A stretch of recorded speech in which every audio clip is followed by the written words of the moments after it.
I remember the moment I found out about Monica's betrayal, as if it were etched into my mind like a scar. It was a Tuesday evening, the sort of unremarkable day you don't expect to turn your life upside down. The air was heavy with the scent of rain, and I was sitting in my car, parked in front of our home, a modest two-story house in a quiet suburb, the kind of place where everyone knew everyone else's business. That day, though, the business was all mine. It started with a nagging feeling, a suspicion that had gnawed at me for weeks. I couldn't quite put my finger on it, but there were signs, missed calls, secretive texts, a certain coldness that seemed to seep into our conversations. Monica and I had been married for 25 years. We were supposed to know each other better than anyone. Yet, there I was, feeling like a stranger in my own marriage. I had come home early from work that day. I'd been restless, unable to focus on the spreadsheets and numbers that usually consumed my days at the financial firm. As I pulled into the driveway, I noticed a car I didn't recognize parked a few houses down. Something about it struck me as odd, but I brushed it off. Paranoia, I thought. Just the stress getting to me. Inside, the house was quiet, too quiet. Monica was supposed to be home. Her car was in the garage, but she was nowhere to be found. I wandered through the rooms, each one more silent than the last, until I reached our bedroom. That's when I saw it. Her phone, left carelessly on the bed, screen glowing with a message preview. "Can't wait to see you again, love." My heart sank, the kind of sinking that makes you feel like you're drowning in a pool of your own disbelief. Everything around me, the familiar walls, the photos of us smiling through years of supposed happiness, started to distort. I picked up the phone, hands trembling, and scrolled through message after message that confirmed my worst fears. Monica was having an affair with David, my former college buddy, of all people. The texts were sickeningly intimate, full of plans and apologies for sneaking around, laced with promises that she'd soon be free. Free from me. I put the phone down, feeling a strange mix of anger and humiliation. It was like a dam had broken inside me, and the flood of emotions was relentless: rage, hurt, betrayal. But there was also a cold clarity. I knew what I had to do. The confrontation that followed was a blur. Monica arrived home to find me sitting on the porch, her phone in hand. I watched her face fall, watched the color drain from her cheeks as I laid out the evidence of her deception. She didn't deny it. Instead, she looked relieved, as if a weight had been lifted off her shoulders. As we argued, her excuses and attempts to justify her actions only fueled my anger. She wanted out, she said. She'd been unhappy for years, and David understood her in ways I never did. The betrayal cut deeper with every word she spoke. It was like watching a movie of someone else's life, except every painful detail was mine. A week later, we were sitting across from each other in a sterile lawyer's office. Monica was demanding everything: the house, our savings, even the dog. She painted a picture of her own suffering, casting me as the villain in her narrative. I sat in silence, letting her words wash over me like a bitter tide. But inside, I was plotting my own course. You see, I had always been meticulous with our finances. I knew every in and out of our accounts. And while Monica was busy crafting her new life, I was laying the groundwork for something she would never see coming. I agreed to the divorce terms with a calmness that surprised even me. She could have everything she wanted. The house meant nothing to me now, just a hollow shell of broken dreams. But she didn't know about the one detail I had kept close to my heart, the one asset not on her radar. Months before, suspecting something was amiss, I had quietly transferred a significant sum into a separate account under my name. It was enough to start over, enough to ensure I wouldn't be left destitute by her greed. And then there was the house, which held its own secret. In the weeks that followed, as the legal proceedings dragged on, I found solace in the one thing she hadn't claimed: my dignity. I knew that the house, the very thing she was so desperately clinging to, held a surprise. It was more than a structure. It was my canvas for justice. I spent those days in a haze of determination, transforming the space completely. I enlisted the help of a few trusted friends, people who knew the value of silence. Together, we worked tirelessly, room by room, until the house was ready for its grand reveal. When Monica finally came to claim her prize, she had no idea what was waiting for her. The house she thought would be her sanctuary was now something else entirely, a testament to her betrayal and my resilience. What she discovered within those walls was not the victory she had imagined, but a reality she couldn't escape. And in that moment, as she stood there speechless, I realized I had won in a way she would never understand. As Monica stood there, her eyes wide with shock, I felt a strange sense of satisfaction wash over me. It wasn't the smug triumph of revenge, but rather the quiet acknowledgement that I had taken control of my own story. The house, which had once been a symbol of our life together, now stood as a monument to my unwillingness to be a victim. In the days leading up to this moment, I had meticulously planned every detail. With the help of my friends, we had stripped the walls bare, leaving only the skeletal framework of what once was. Each room had been transformed into a stark reminder of our shared past, with carefully curated displays of photographs, letters, and mementos that chronicled the erosion of our marriage. In the living room, where countless arguments had taken place, I had arranged a timeline of images. Starting with our wedding photo, the sequence progressed to depict the gradual distancing between us, images of separate vacations, dinners where we sat across from each other in silence, and finally, a picture of Monica and David that I had found on her phone. It was a brutal visual narrative, one that left no room for denial. The dining room, once a place of family gatherings, was now a gallery of her text messages, printed out and framed, each one hung on the walls like a sordid art exhibit. Reading them was like experiencing the betrayal all over again, but this time, it was Monica who had to face the reality of her actions. Upstairs, in what used to be our bedroom, I had left a single sheet of paper on the bed. It was a letter, the only one I had written since discovering the affair. In it, I expressed everything I couldn't say during our confrontations, the hurt, the betrayal, the sense of loss for the life I thought we were building. But I also wrote of forgiveness, not for her sake, but for mine. I needed to let go, to move on. This was my catharsis. Monica stood in the doorway, reading the letter with trembling hands. I watched as her expression crumbled, the bravado she had worn like armor slipping away. For the first time, I saw genuine regret in her eyes. It was a small victory, but a necessary one. "I never wanted it to end like this," she said, her voice barely a whisper. "Neither did I," I replied, my tone even. "But this is where we are."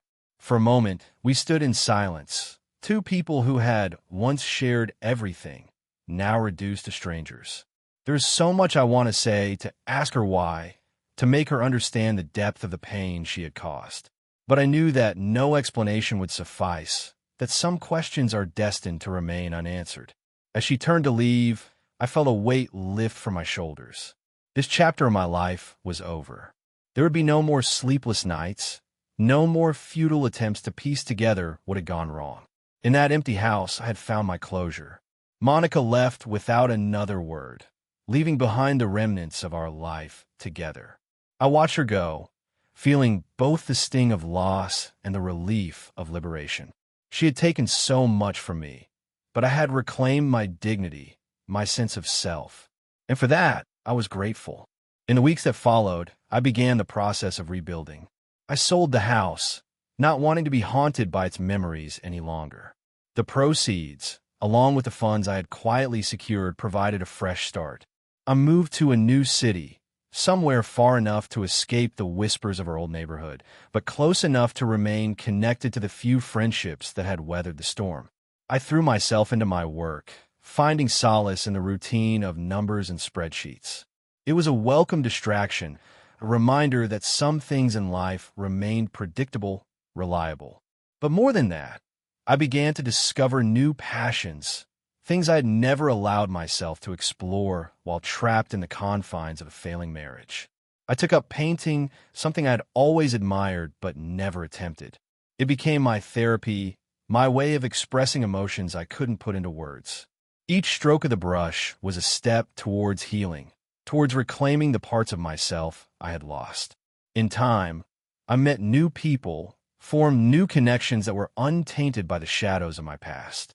It wasn't easy learning to trust again, to open myself up to the possibility of love. But I was determined not to let Monica's betrayal define me, to prove that I could rise above it. The journey was long and often difficult, but it was mine. And in the end, I found peace, not in vengeance or retribution, but in the quiet understanding that I had survived, that I had emerged stronger, wiser. As I look back now, I realize that the house, with all its painful memories, had served its purpose. It had been my crucible, the place where I confronted my demons and emerged on the other side, scarred but whole. And for that, I am thankful. Life after the storm was a curious blend of freedom and uncertainty. I found myself in a city that felt both foreign and promising, a place where I could redefine who I was away from the remnants of my broken marriage. The anonymity of it was comforting. No one knew my story unless I chose to share it. I leased a small apartment overlooking a bustling street. It wasn't much, but it was mine, a blank canvas where I could paint a new life without the ghosts of past decisions hovering in the background. On weekends, I attended local art classes, immersing myself in the vibrant community that welcomed me without question or judgment. The paintbrush became an extension of my hand, each canvas a fresh attempt to articulate thoughts and emotions I was still learning to understand. Despite the progress, there were days when the weight of what had happened bore down on me unexpectedly. I'd be in the middle of a mundane task like grocery shopping or folding laundry, and a memory would surface.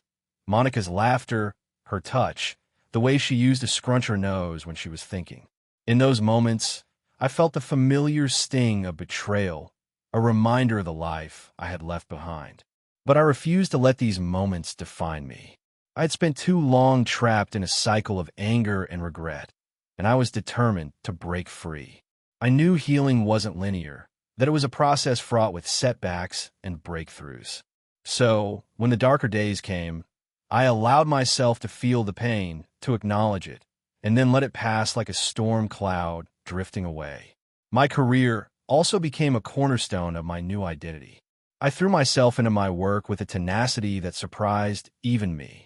Projects that once felt tedious became opportunities to prove my capabilities, not just to my colleagues, but to myself. With each success, I regained a piece of the confidence Monica's betrayal had shattered. It was during one such project that I met Emma. She was a consultant brought in for a high-stakes merger, a whirlwind of energy and ideas. Our professional collaboration quickly turned into friendship, and I found myself drawn to her in a way I hadn't expected. Emma was everything I wasn't: bold, unapologetically honest, and unafraid to take risks.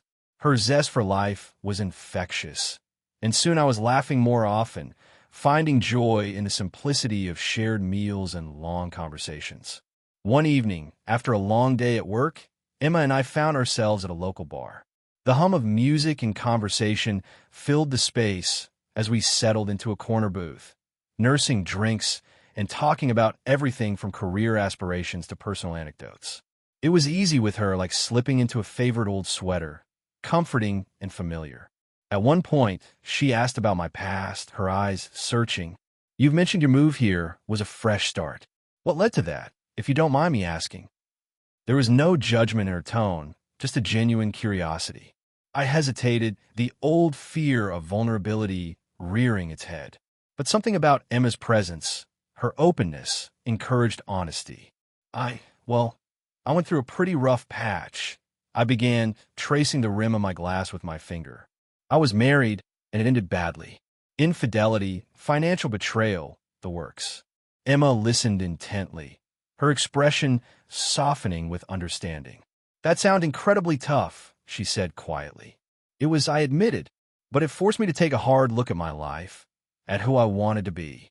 Moving here was part of that process." She nodded, taking a sip of her drink. "It's brave, you know, reinventing yourself like that after everything." I smiled, a genuine one that reached my eyes. "Thanks. I'm trying." Our conversation drifted to lighter topics, but I felt a shift, a deeper connection forming between us. It was a reminder that opening up, allowing others to see the scars, could be a source of strength rather than weakness. Over the next few months, Emma and I spent more time together, our friendship slowly blossoming into something more. I found myself looking forward to her texts, her laughter, the way she saw the world. It was different from what I'd had with Monica, less intense, more grounded. It was a partnership of equals, built on mutual respect and understanding. I knew I wasn't fully healed, that the shadows of my past would occasionally resurface. But for the first time in a long while, I felt hopeful about the future. Emma was a reminder that life could be beautiful, that love could be kind and trusting. As winter melted into spring, I finally let go of the last vestiges of anger that had tethered me to my old life. Monica's betrayal no longer defined me. I had emerged from the ashes, not as someone new, but as a truer version of myself. In this new city, with Emma by my side and a canvas waiting for my next brushstroke, I had found something precious, peace, and with it, the courage to embrace whatever came next. Spring was in full bloom, and with it came a sense of renewal that mirrored my own journey. The trees along the sidewalk near my apartment unfurled their leaves in vibrant shades of green, the air fragrant with the promise of new beginnings. Each morning, I take a moment to breathe in the crisp air, feeling a deep gratitude for the life I was slowly crafting, a life free from the shadows of betrayal and loss. Emma and I continued to grow closer, our relationship deepening in ways that were unexpected yet wholly welcome. She had become my confidant, my partner in crime, and, increasingly, a cherished companion whose presence I looked forward to every day. Our connection was easy, without the weight of past hurts looming over us. It was honest and refreshing, like a steady current pulling me further away from the wreckage of my former life. We spent weekends exploring the city's many hidden gems, tiny cafes with the best chai lattes, art galleries tucked away in quiet streets, parks where we'd lay on the grass and watch the clouds drift by. Each outing felt like another step toward reclaiming my sense of wonder, a facet of myself I'd neglected for far too long. At work, things were finally falling into place. The merger Emma and I had poured our energy into was a success, and with it came a well-deserved promotion. My role expanded, and along with it, my responsibilities, but I welcomed the challenge. It felt good to be valued, to see tangible results from hard work and perseverance. The office buzzed with the excitement of new projects, and for the first time in years, I felt truly aligned with my career. But with success came new complexities. Despite the progress, there were moments when the past crept back in, unbidden. A familiar scent, a song on the radio, triggers that sent me spiraling into memories I thought I had buried. Monica's face would flash in my mind, her betrayal a ghost that didn't know when to rest. One evening, after a particularly challenging day at work, I found myself standing in front of my canvas, paintbrush in hand, paralyzed by the memories. The studio was quiet, the only sound the gentle hum of the city outside my window. I closed my eyes, took a deep breath, and tried to focus on the blank canvas in front of me, a meditation of sorts. Emma must have sensed something was off because she called me just then. Her voice, warm and steady, was like a lifeline. "Hey," she said, her tone light but laced with concern. "How's my favorite artist doing?" I chuckled, grateful for her timing. "Struggling a bit tonight," I admitted. The past decided it wanted to pay a visit. She paused, letting the silence fill the space between us. "You want to talk about it?" I hesitated, then nodded, even though she couldn't see me. "Yeah, maybe I do." We stayed on the phone for hours, talking through the tangled knots of my emotions. Emma listened without judgment, offering insights when needed, but mostly just being there, a steady presence that made the storm in my head feel less daunting. By the time we hung up, I felt lighter, the weight of my past no longer as oppressive. I turned back to my canvas, inspired by our conversation, and with a renewed sense of purpose, I began to paint. The colors flowed freely, a vivid expression of the emotions I couldn't quite articulate in words. Days turned into weeks, and as spring gave way to summer, I found myself settling into a new rhythm. Emma and I continued to navigate our relationship with a sense of adventure and mutual respect. We learned to dance around each other's quirks, to celebrate our differences, and to cherish the moments of quiet understanding that defined our bond. It wasn't perfect, no relationship ever is, but it was real. And in that reality, I found a sense of peace I had longed for. I realized that while the scars of my past would always be a part of me, they didn't have to dictate my future. I was more than the sum of my experiences, more than Monica's betrayal, more than the mistakes I had made along the way. With Emma by my side and a renewed sense of self, I was ready to embrace the possibilities that lay ahead. I was no longer simply surviving. I was living fully, unapologetically, and with an open heart. And that, I realized, was the greatest victory of all. Summer settled over the city with the kind of heat that pressed down on everything, making the asphalt shimmer and the air heavy with humidity. I could feel it in the way the city seemed to slow down, people lingering longer in the shade, conversations becoming lazier, drawn-out affairs. It was a rhythm I found myself slipping into, a languid dance with a warmth that encouraged introspection and, occasionally, something more daring. Emma and I continued to explore this new chapter of our lives together, finding solace in each other's company as we navigated the complexities of our evolving relationship. Our weekend adventures took on a new flavor, the heat driving us to the waterfront where we'd sit with our feet dangling over the edge, watching the boats drift by, or to rooftop bars where the breeze offered a brief reprieve from the oppressive summer air. Despite the slower pace, the echoes of the past had a way of sneaking up on me when I least expected them. One particularly stifling afternoon, I found myself alone in my apartment, the air conditioning struggling to keep up.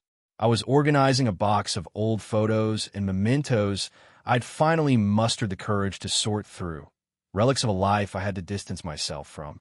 Among the photos was one of Monica and me, taken during happier times. We were at a friend's wedding, both of us caught mid-laugh, her head thrown back in a moment of pure joy that, at the time, seemed so genuine. A sharp pang of betrayal twisted in my chest, a familiar ache that I had come to recognize but never fully accept. I set the photo aside, unable to throw it away, but unwilling to keep it out in the open. It was a reminder of what once was, and of how quickly everything had unraveled. Just then, my phone buzzed, breaking the silence. It was Emma, suggesting a spontaneous road trip to the coast, a perfect diversion from the swirling memories. Her enthusiasm was infectious, and within an hour, we were on the road, the wind tangling our hair as we left the city behind. The drive offered a kind of freedom I hadn't realized I needed. We talked about everything and nothing, our conversation punctuated by laughter and moments of comfortable silence. Emma had a way of grounding me, of reminding me of the beauty in the present moment, and with her by my side, the shadows of the past seemed less menacing. We spent the afternoon exploring the coastline, walking barefoot in the sand, the cool water lapping at our ankles. The ocean stretched out infinitely, a vast expanse that made my worries feel small and insignificant. As the sun began to set, painting the sky in hues of orange and pink, we found a quiet spot on the dunes to watch the spectacle unfold. Sitting there, with Emma's head resting on my shoulder, I felt a profound sense of peace wash over me. It was a moment suspended in time, one that felt untouched by the scars of yesterday.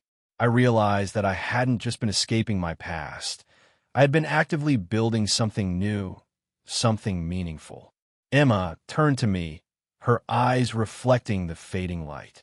"You okay?" she asked softly, her hand finding mine in the sand.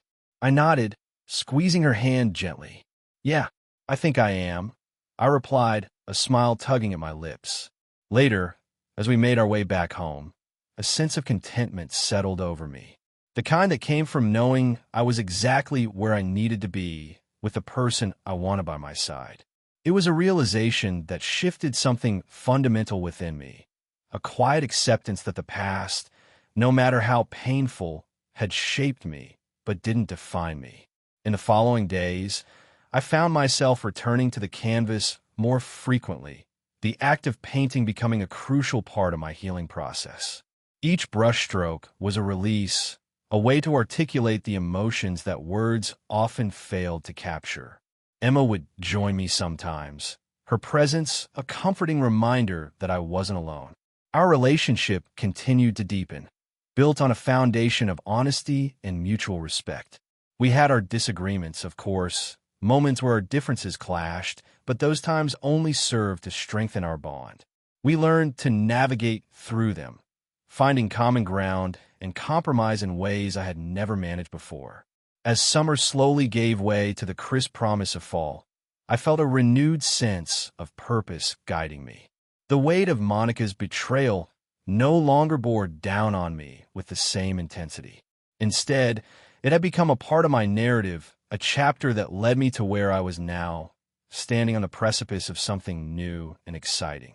I realized that forgiveness, whether of others or ourselves, isn't about forgetting. It's about acknowledging the pain and choosing to move forward despite it. It's about finding the strength to let go, to release the grip the past has on us and embrace the possibilities that lie ahead. And with Emma by my side, I knew I was ready to face whatever came next.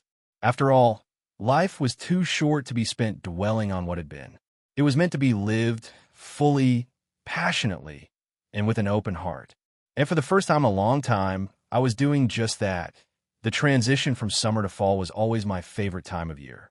The air became crisp, carrying the scent of bonfires and pine, as if nature itself was urging us to shed the old and welcome the new. It was a time of change, and I found comfort in the symbolism as it mirrored the journey I was on. One evening, as Emma and I strolled through a local farmer's market, I noticed how effortlessly we moved in sync. The market was bustling with people, the air filled with the sounds of laughter and the chatter of vendors advertising their fresh produce. We wandered from stall to stall, sampling ripe apples and homemade pies, our conversations as easy as the autumn breeze. "Look at these," Emma said, pointing to a collection of handcrafted scarves. She picked up a deep burgundy one and wrapped it around her neck, her eyes playful. "What do you think?" I chuckled, brushing a stray lock of hair from her face. "It suits you. Adds a touch of mystery," I teased. She grinned, the kind of smile that lit up her whole face and made my heart feel impossibly light. In moments like these, I was reminded of how far I had come since the turmoil of my past. Being with Emma was uncomplicated and genuine, a refreshing contrast to the tangled web of deceit I'd once been ensnared in. As we left the market, I felt a tightening in my chest at the thought of what I'd almost lost. Not just peace or happiness, but the ability to trust and be open with someone again. Emma had been patient with me, understanding even when the shadows of my past threatened to darken our present. I didn't take that for granted. The next weekend, as we sat on a bench in the park, leaves cascading around us like nature's confetti, Emma turned to me with a seriousness in her eyes that caught me off guard. "I've been thinking," she began, her voice steady, "about everything you've been through. With Monica, I tensed slightly at the mention of my ex-wife's name, a reflex more than anything else. "Yeah," I replied, trying to keep my tone neutral. Emma hesitated, choosing her words carefully. "I know you've worked hard to move on, and I see that. But have you ever thought about confronting her? Not to rekindle anything, obviously, but maybe to get some closure." I hadn't expected this. The idea of facing Monica again made my skin prickle with unease. Yet, there was a part of me that understood where Emma was coming from. Closure wasn't something I had actively sought. I had just focused on moving forward, leaving the past buried. "I don't know," I admitted, my gaze drifting to a group of children playing nearby. "It's something I've avoided thinking about. I guess I feared opening old wounds." Emma squeezed my hand, grounding me in the present. "Sometimes, wounds need air to heal properly." Her words lingered with me long after we parted that evening. Over the following days, I found myself contemplating the notion of closure more seriously. Would confronting Monica bring me peace, or simply stir up old resentments? Ultimately, I concluded that it was worth finding out. I reached out to Monica through an old email I hadn't used in months, keeping my message brief and to the point. I suggested meeting in a public place, a coffee shop we used to frequent when things were good between us. To my surprise, she agreed. When the day came, I felt a mix of anticipation and dread swirling within me. Emma, always supportive, offered words of encouragement before I left. "You won't know until you try," she reminded me, her faith in my strength a comforting balm. As I walked into the coffee shop, the familiar aroma of roasted beans and cinnamon filled the air, transporting me back to a time when life was different. Monica was already there, sitting by the window, her face partially obscured by a curtain of dark hair she hadn't yet tucked behind her ear. I approached with cautious steps, taking in the sight of her. Time had softened her features, but there was a tension in her posture I recognized from the last months of our marriage. She looked up as I neared, her expression unreadable. "Hi," I greeted, pulling out the chair across from her. "Hi," she replied, her voice tinged with a hint of vulnerability. We exchanged pleasantries. The conversation stilted at first, as we danced around the subject that had brought us here. Finally, I took a deep breath and dived in. "I've thought a lot about what happened between us," I began, keeping my eyes steady on hers. "I'm not here to rehash the past, but I do think it's important to clear the air." Monica nodded, her fingers tracing the edge of her coffee cup. "I know I hurt you," she admitted, her voice barely above a whisper. "I've regretted it every day." Hearing her acknowledgement was both strange and relieving. There was a sincerity in her words I hadn't been sure I would ever hear. "I appreciate you saying that," I said. "I've been working on moving forward, on letting go of the anger. But I needed to hear it from you." We talked for a while longer, addressing the pain, the betrayal, and the lessons learned. It wasn't easy, but with each honest exchange, I felt a weight lifting from my shoulders. I didn't need to forgive her to find peace, but understanding her perspective helped me release the final remnants of resentment I hadn't realized I was still holding on to. When we parted ways, it was with a mutual understanding that despite our shared history, we were different people now. Our paths had diverged, but the closure we found in that conversation allowed me to step more fully into my future. As I walked home, the autumn leaves crunching beneath my feet, I felt a lightness in my heart I hadn't known I was missing. Emma had been right. Sometimes the only way to truly move forward is to confront the past. That evening, I shared the experience with Emma, grateful for her support and insight. We sat together, her head resting on my shoulder, as we watched the city lights flicker on, illuminating the path ahead. In that moment, I knew I was exactly where I was meant to be, embracing life with an open heart, unburdened by the shadows of yesterday.